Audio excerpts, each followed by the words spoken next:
The quick guide to planning approvals for major projects. There are rules that guide property development in the City of Fremantle. Some are set by the state government and some are set by the city. At the city level, the rule Bible is the local planning scheme. The planning scheme describes what sort of things can be built and where they can be built. Over the years, the scheme gets updated by the council as things change. For example, when the city decided to increase its population, the planning scheme was amended to allow taller buildings, but only in some locations.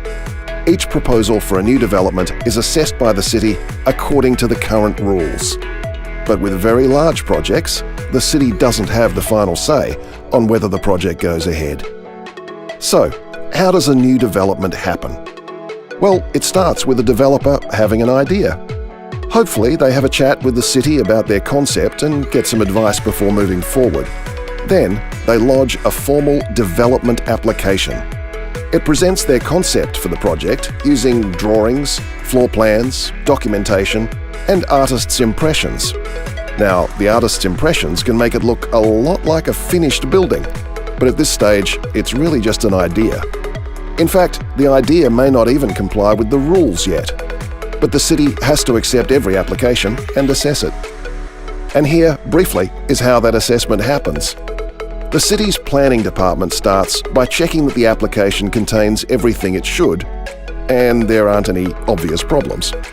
Next, while the planning team gets stuck into the details, they also refer the application to specialists.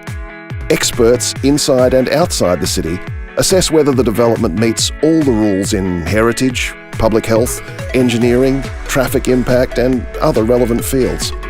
If it's 3 stories or more, it'll also be looked over by the city's Design Advisory Committee for an expert opinion on the architecture.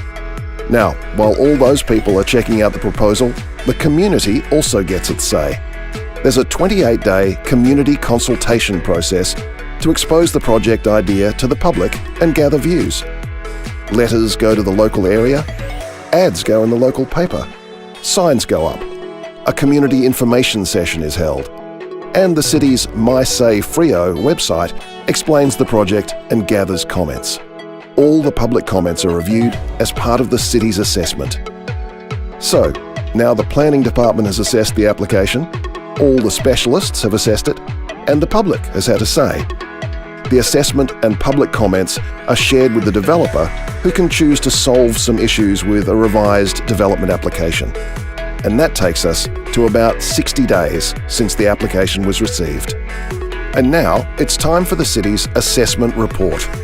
The report explains why the proposal is being approved or rejected based on the current rules. And then the city's final report is released and presented to the council. And for many projects, that's the end of the process. Either the project goes ahead, or if it's rejected, the applicant may appeal the decision with the State Administrative Tribunal. Or perhaps a new application will be made down the track, and it all starts again. But if the project is valued at more than $10 million, the city's report isn't the end of the story. For these large projects, the state government makes the final decision through a body called the Joint Development Assessment Panel, or JDAP. The JDAP holds a public meeting within 10 days of receiving the city's assessment report.